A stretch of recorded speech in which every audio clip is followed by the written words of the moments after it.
Baik, bismillahirrahmanirrahim. Assalamualaikum warahmatullahi wabarakatuh. Alhamdulillah, wassalatu wassalamu ala rasulillah. Amma ba'd. Baik, kita akan lanjutkan lagi ya Bapak Ibu kajian kita. Silahkan di mute supaya lebih kondusif. Bismillahirrahmanirrahim. Segala puji bagi Allah yang mengumpulkan kita pada pagi hari ini secara virtual. Kita bisa berkumpul ada 10 orang, alhamdulillah, untuk melaksanakan tilawah bersama, kajian Arafah Mina, dan juga ini menjadi amalan rutin kita setiap pekan ya. Kita akan lanjutkan Muqaddimah Tafsir Ibnu Katsir. Bismillahirrahmanirrahim. Walal muallif fa fihi min min hadzal hadis an tartibal ayat waswar amara tauqifiyun mutlaqiyun an Rasulillah. Amra tauqifiyun mutlaqiyun an Rasulillah. Jadi kemarin kita sedang membahas mengenai susunan ayat suci dan juga surat-suratnya, susunan Al-Quran ya, bahwa Rasulullah SAW memerintahkan kepada para sahabat yang 4 orang itu, mereka semuanya saling meriwayatkan bahwa Rasulullah memerintahkan surat ini di sini, ayat ini di sini ya. Udha'u hadhil ayat fi suratil lati yadhkur fiha kada wa kada. Ya, letakkan ayat-ayat ini di surat ini seperti ini begitu ya. Nah, maka dalam hadis ini disimpulkan bahwa susunan ayat dan susunan surat di dalam Al-Quran yang saat ini kita pegang itu adalah susunan yang tauqifi. Tauqifi itu tetap, tidak bisa diubah-ubah.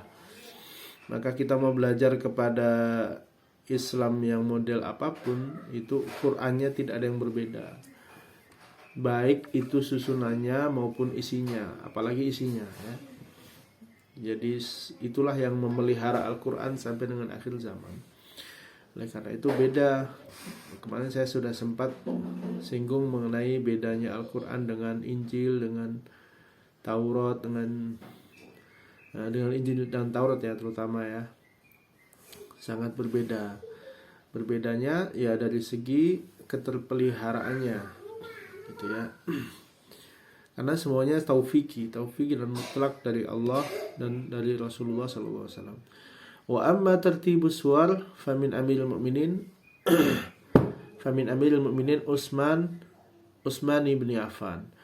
Jadi adapun susunan surat ya, itu walaupun diperintahkan oleh Rasulullah, tapi itu adalah salah satu ijtihad dari Utsman bin Affan radhiyallahu anhu. Jadi urutan surat itu adalah ijtihad dari Sayyidina Umar. Sedangkan kalau isi dari ayat-ayat itu tidak bisa diubah-ubah, tidak bisa disusunnya, tidak bisa diubah-ubah gitu ya. Walihada laisa li ahadin ay yaqra'al Qur'an illa muratiban. Oleh karena itu tidak ada orang yang boleh membaca Al-Qur'an kecuali ayatnya urut muratiban. Fa innaka sahu akhta'a khata'an kabira. Kalau dia membaca mundur, ini berarti enggak boleh, berdosa malahan. Contoh misal kita membaca Al-Qur'an, walaupun mungkin ada orang yang cerdas bisa membaca mundur, tapi nggak boleh begitu, tetap tidak boleh. Contoh misalnya membaca ghairil maghdubi siratal ladzina an'amta 'alaihim ghairil maghdubi 'alaihim waladdallin. Habis itu membaca ihdinas siratal mustaqim. Terus habis itu membaca iyyaka na'budu wa iyyaka nasta'in. Tidak boleh membaca mundur. Kalau menghafal mau lompat-lompat suratnya nggak masalah, tapi ayatnya urutannya harus harus sesuai dengan apa yang ada di mushaf ya. Wa amma tartibus suwar fa mustahabbu iqtida'a bi Utsmana. Adapun kalau kita membaca ya, kalau kita membaca Quran itu harus urut ayatnya. Ayat 1, 2, 3 dan seterusnya. Adapun kalau urutan surat, kita mau lompat misal habis baca An-Nisa, terus kita membaca Al-Anfal, terus kita membaca surat An-Nahl, itu tidak masalah. Tapi yang lebih dicintai, lebih mengikuti yang diajarkan oleh Sayyidina Utsman adalah tertib secara surat. Jadi yang paling bagus itu membaca ya dari juz 1 sampai dengan 30. Itu yang paling bagus. Tapi kalau orang yang lagi menghafal ya pasti dia melompat-lompat ya. Karena dia lagi melonjak di mana. Itu tidak masalah. Yang penting ayatnya tidak lompat-lompat. Halamannya lompat-lompat ya lebih baik sebenarnya urut, tapi lompat-lompat halaman tidak masalah. Yang penting ayatnya itu tidak bergeser urutannya. Begitu. Bahkan kalau yang sudah hafal itu punya wiridan, tapi nggak semuanya ya, termasuk saya juga nggak ya. Itu punya wiridan Fami Bisyauqin. Fami Bisyauqin itu berarti satu minggu khatam ya. Kalau saya jujur paling sehari 1 juz sampai dengan 2 juz. Nah kalau mereka yang ahlul Quran, kalau saya kan belajar saja ya, belajar jadi ahlul Quran. Mereka ahlul Quran itu paling nggak seminggu sekali khatam Fami Bisyauqin. Fami Bisyauqin itu hari Jumat Fa itu Fatihah.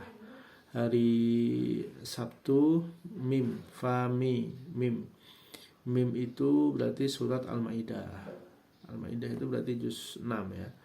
Kemudian Fami, Fa, Mim, Ya. Ya-nya itu surat Yunus. Surat Yunus itu juz 11.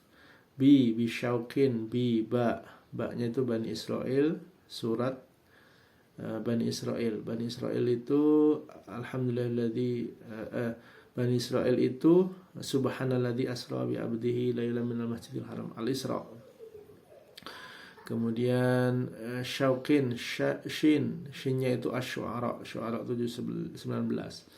Kemudian bisyauqin, wawunya itu surat wawunya itu apa lagi malah saya lupa malah. Syu'ara wawunya itu berarti surat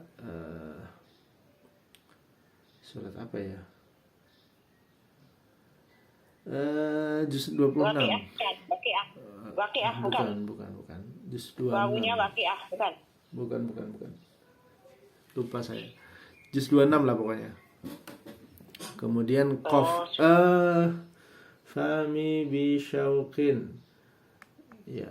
Terus habis itu surat Qaf sampai dengan surat terakhir. Nah, wawunya apa ya berarti ya? Nanti deh coba saya lihat. Ya itu 1 minggu. Jadi itu nanti khatam hari Jumat malam atau jadi hari Jumat mulai, nanti dia selesainya hari Jumat lagi. Jadi Jumat pagi mulai, berarti Kamis malam tuh khataman gitu. Nah, seperti itu terus. Itu para ahli Quran. Maka yang paling bagus membaca tuh urut dari juz 1 sampai dengan juz 30. Nanti ulang lagi juz 1, juz 30, ulang lagi juz 1, 30. Kecuali ada hajat untuk menghafal Quran, ya itu diulang-ulang. Tapi tetap harusnya punya wiridan sendiri untuk membaca Quran. Dan kalau sudah terbiasa sehari kita nggak baca, itu kayak ada sesuatu yang kurang dalam hari kita. Nah sebenarnya al-fahmina seperti ini tuh men-trigger kita ya. Misal kita namanya orang tuh beda-beda, ada yang sibuk, kemudian kesibukan tuh sehari tidak pegang mungkin nggak apa-apa, 2 hari tidak pegang mungkin nggak apa, akhirnya terus kemudian terbiasa untuk nggak pegang, terus jauh dari Quran ya. Mungkin Bapak Ibu sering ngerasain yang begitu ya. Nah, begitu sudah jauh Akhirnya mau megang aja udah malas, tidak ada ghirahnya, tidak ada semangatnya. Nah, kumpul-kumpul yang begini ini sebenarnya memicu semangat kita. Oh iya, apa namanya? Kepicu lagi, ke-trigger lagi, sudah interaksi dengan Quran gitu ya. Wal aula idza qara'a ay yaqra'a mutawaliyan kama qara'a alaihi. Yang paling bagus adalah membaca mutawaliyan secara berurutan seperti dibacakan Rasulullah kepada para sahabat, seperti bacakan malaikat Jibril kepada Rasulullah kepada para sahabat, dan sampai kepada kita. Kama qara'a alaihi as-salatu wassalam, seperti Rasulullah membaca di dalam salat, fi salatil jumu'ah bi suratil jum'ah wal munafiqin. Nah, ini untuk bapak-bapak yang mengimami salat Jumat. Ya, mengimami salat Jumat atau khotib. Biasanya kalau di Indonesia khotib sekaligus imam. Sunnahnya itu adalah membaca surat Al-Jumu'ah dan Al-Munafiqin. Membaca yusabbihu lillah dan idza ja'akal munafiqun. Ini kalau di Indonesia udah banyak yang dehem-dehem di belakang. Udah banyak yang dehem-dehem di belakang, Bu. Pengalaman saya begitu. Saya sesekali ngikutin Rasulullah begini, tapi di belakang sudah batuk-batuk. Pura-pura batuk apa batuk beneran saya nggak tahu ya. Kok suwi gitu ya. Saya pernah ngerekam, saya pakai stopwatch gitu, mulai dari Alhamdulillah sampai salam sholat itu memang sekitar setengah jam. Kalau membacanya surat Jum'ah saja dalam 2 rakaat. Kalau membacanya surat Munafiqun, jadi kalau sholat pakai surat Jum'ah itu paling sekitar 5 menit selesai. Tapi kalau Jum'ah dan Munafiqun bisa sekitar 7 menit sampai dengan 10 menit. Nah, orang Indonesia sholat selama itu belum biasa ya. Belum biasa. Mungkin kalau di pesantren atau di tempat yang sangat santri banget, di Temboro misalnya gitu ya, nah itu mungkin terbiasa. Nah, adapun kalau kita di Indonesia ya, kita menyesuaikan. Makanya saya deket-deketin lah, paling enggak dapat surat Jumatnya. Surat Jumat itu saya bagi 2, rakaat 1 sama rakaat 2, supaya tidak begitu lama. Itu aja udah banyak yang gitu ya. Nah, itulah Indonesia kita ya. Wataratan, dan kadang-kadang Rasul juga membaca bisabbihi wa hal ataka hadithul ghasyiyah. Ini yang paling populer di Indonesia. Rakaat pertama sabbihisma rabbikal a'la, rakaat kedua hal ataka hadithul ghasyiyah. Maka Bapak Ibu yang jadi takmir, jangan pilih imam sholat Jumat sebisanya itu, jangan pilih kalau mereka nggak hafal 2 surat ini. 2 surat ini, hal ataka sama sabbihisma rabbika. Itu kan pendek. Hal sabbihis itu 1 halaman kurang lebih. Nggak ada kayaknya sehalaman. Sama hal ataka. Itu kalau digabungkan paling cuma 2 halaman. Tapi kalau surat Jum'ah sama Munafiqun itu kalau digabungkan kurang lebih 3 halaman. Nah, maka jangan pilih sembarangan khotibnya ya. Carilah yang minimal hafal 2 surat ini. Ini dah sebenarnya fit and proper testnya untuk memilih seorang khotib tuh ya begini. Mudah banget lah insya Allah. Banyak sekarang anak-anak kecil sudah pada hafal sabihi sama hal ataka hadithul ghasyiyah. Nah, carilah yang begitu. Berarti dia punya basic ilmu, punya pengalaman ngaji gitu ya. Karena sekarang siapapun sebenarnya bisa menjadi khotib. Karena bukunya terjual bebas ya. Dari salam sampai salam. Jadi semua bisa jadi khotib. Tapi tidak semua bisa jadi imam ya. Semua bisa jadi khotib ya. Bisa baca Arab sedikit bisa jadi khotib ya. Tapi tidak semua bisa jadi imam. Nah, maka carilah yang bisa jadi khotib plus jadi imam, jadi satu paket. Nah, caranya bagaimana? Ya dites saja sabbihisma rabbika sama hal ataka hadithul ghasyiyah. Fa in faraqa jaza. Kalau tidak membaca 2 surat itu ketika sholat Jumat ya boleh aja, karena itu bukan sebuah kewajiban. Paling seneng kalau orang Indonesia ya baca surat kuliah sama kulhu, itu udah paling seneng itu. ketemu Jumatan kuliah sama kulhu dititeni sama orang-orang, nanti masjidnya rame biasanya.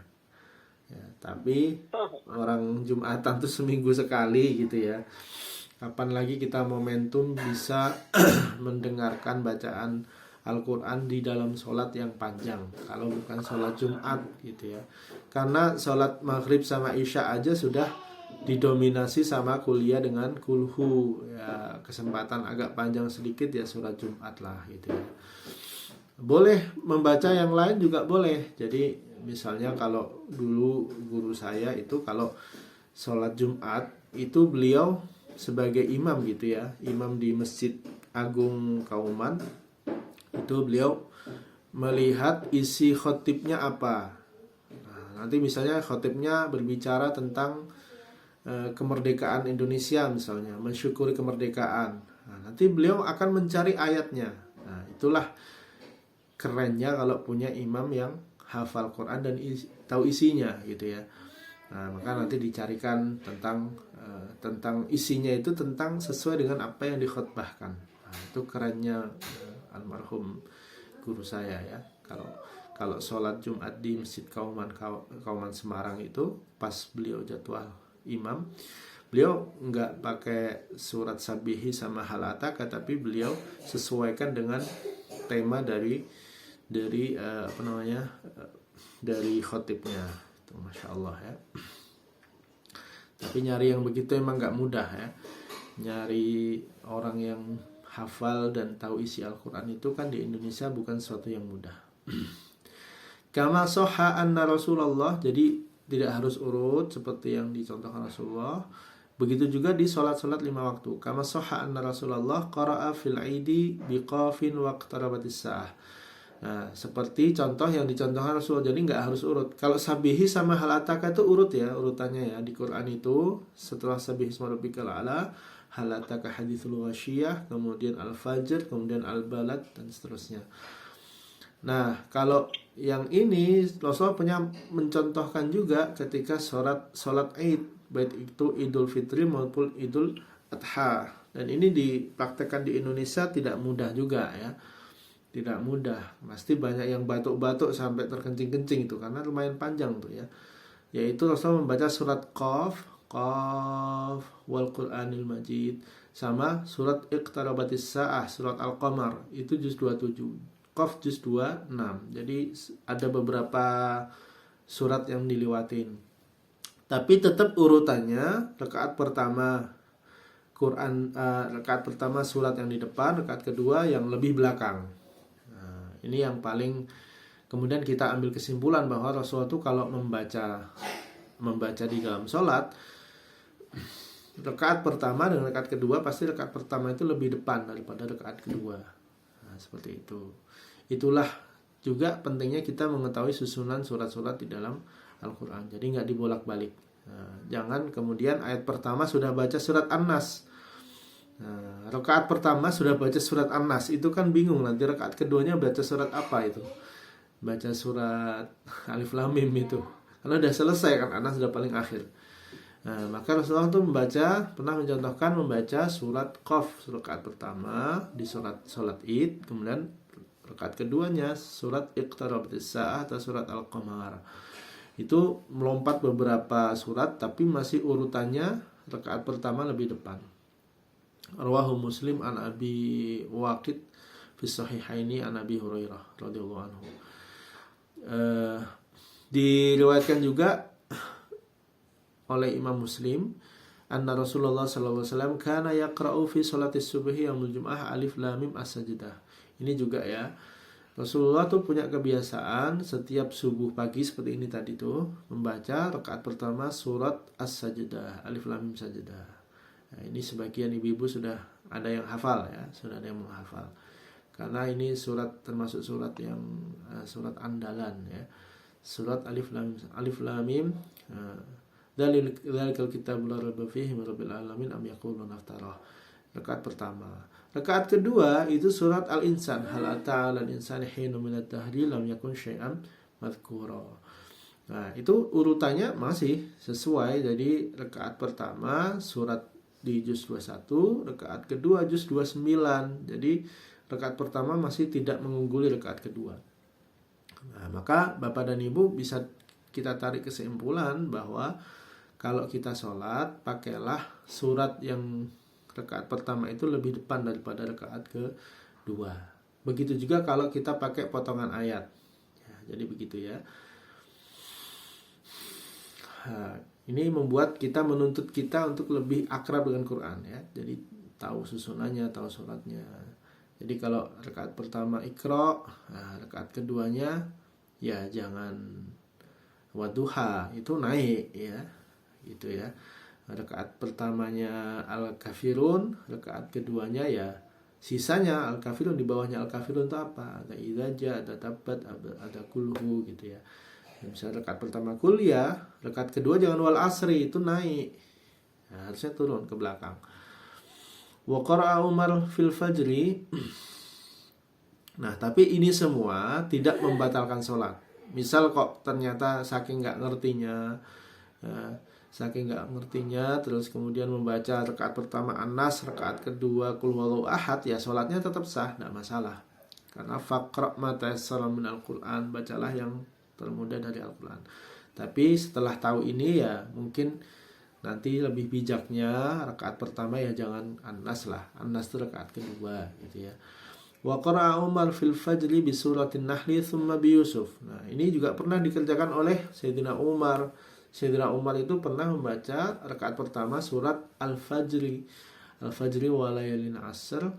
Bukan, maaf. Fil fajri di surat Al-Fajr, di salat fajar, salat subuh ya, bi suratin Nahl dengan surat An-Nahl. An-Nahl itu juz 14. Tsumma bi Yusuf, kemudian surat Yusuf itu 12-13. Jadi mundur. Nah, jadi makanya hukumnya jadinya apa? Ditarik hukumnya tidak wajib, tapi mustahab. Mustahab itu apa? Yang dilakukan oleh Rasulullah dengan mengurutkan itu lebih banyak daripada tidak mengurutkan gitu ya. Nah, yang tidak mengurutkan siapa? Ya Umar pernah tidak urut, baca surat An-Nahl kemudian surat Yusuf. Nah, semoga jadi tambahan ilmu ya Bapak Ibu. Summa inna Utsman raddal mushafa ila Hafsah. Kemudian tadi ini kembali ke cerita ya. Sayyidina Utsman setelah menulis ulang, membuat tim ya, isinya 4 orang kemarin itu ya. Kemudian dikembalikan, setelah selesai kembalikanlah mushaf kepada Sayyidina Hafsah. Falam tazal indaha hatta arsala ilaiha Marwan ibnil Hakam yatlubuha falam tu'tihi hatta matat. Kemudian tidak bergeser dari tangan Sayyidatina Hafsah sampai dengan diutusnya Marwan bin Hakam, bahkan sampai beliau meninggal. Fa akhadhaha min Abdullah ibni Umar. Maka kemudian Hafsah itu kan anaknya Hafsah binti Umar ya, anaknya Sayyidina Umar ya. Maka fa akhadhaha min Abdullah ibni Umar. Kemudian didapatkanlah dari Abdullah bin Umar. Faharraqaha li alla yakuna fiha syai'an yukhalliful masahif allati nafadhaha Utsman ilal afaq. Maka ketika diambil oleh Sayyidina Abdullah bin Umar, kemudian dibakar. Jadi Quran yang tadi jadi rujukan pertama itu dibakar di periode Abdullah bin Umar ya. Kemudian Sayyidina Utsman ini membuat mushaf, jumlahnya ada 6 ya. Mushafan ila ahli Makkah, satu mushaf untuk orang Makkah, wa mushafan ilal Bashrah, kemudian satu mushaf dikirim ke Bashrah, wa ukhra ilal Kufah, kemudian ke Kufah ya. Wa ukhra ila Syam, kemudian ke Syam, wa ukhra ilal Yaman, kemudian ke Yaman, wa ukhra ilal Bahrain, kemudian dikirim ke Bahrain. Jadi ada 6 mushaf. Nah, inilah yang kemudian dikenal dengan Mushaf Utsmani, yang sekarang menjadi dasar penulisan mushaf seluruh dunia.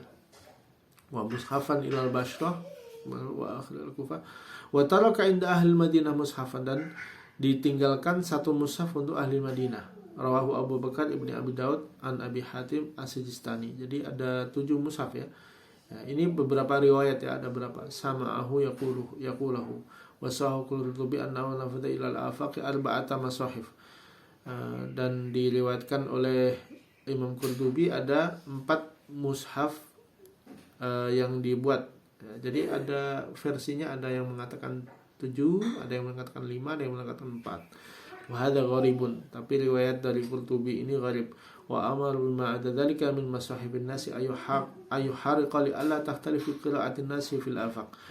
Kemudian Sayyidina Utsman memerintahkan untuk membakar semua tulisan yang ada di dalamnya Al-Qur'an, yang terpisah-pisah maupun yang jadi satu, yang itu bukan tulisan dari tim dari Sayyidina Utsman, semuanya harus dibakar.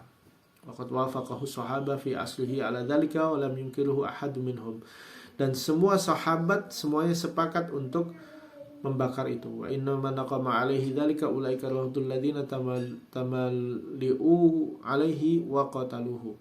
Qatalahumullah wa fi dzalika jumlatu ma ankarahum mala asallahu wa masadatul muslimin min sahabah wa man nasya fi aslihim an dzalik min at-tabi'in fakulhum wafaquh.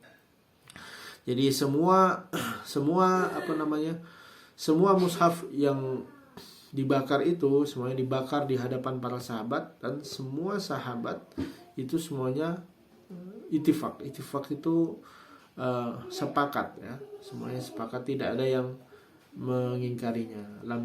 Lam yunkiruhu ahad minhum, tidak ada yang mengingkari. Qala Abu Dawud at-Tayalisi wa Ibn Mahdi wa Gundar an Syuban Al-Qamah Ibn Mursad an rajulin an Suwaidi Ibn Ghaflah qala Aliyu hina haraq Utsman al-masahif. Sayyidina Ali mengatakan ketika Sayyidina Utsman membakar mushaf-mushaf itu, law lam yasna'hu laula sona'tuhu. Kalau beliau Utsman, jadi ini setelah Sayyidina Utsman meninggal, kemudian yang menjadi khalifah adalah Sayyidina Ali. Sayyidina Ali ditanya tentang bagaimana pendapatmu wahai Ali tentang pembakaran mushaf. Sayyidina Ali menjawab, kalau Utsman tidak mengerjakannya, pasti aku akan mengerjakannya. Begitu ya. Waqala Abu Bakar ibni Abi Daud, satu lagi, hadatsana Ahmad ibni Sinan, hadatsana Abdurrahman, hadatsana Syuban Abi Ishaq an Mus'ab ibni Sa'id an Abi Waqqas qala adraktun nasi mutawaffilina hina haraqa Utsman al-masahif fa ajabahum dzalik.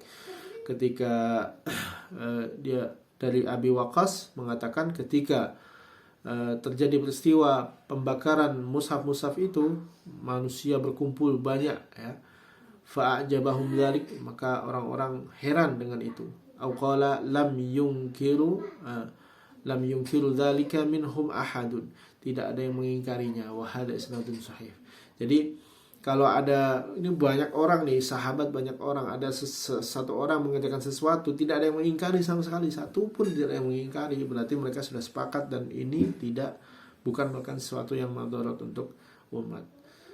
Sama seperti kalau kita sholat, dan kita sholat, misal kita sholat apa gitu ya, dan tidak ada yang mengingkarinya, berarti itu sesuatu yang diperbolehkan. Yang tidak mengingkari itu adalah orang-orang yang berilmu ya, sesuatu yang diperbolehkan.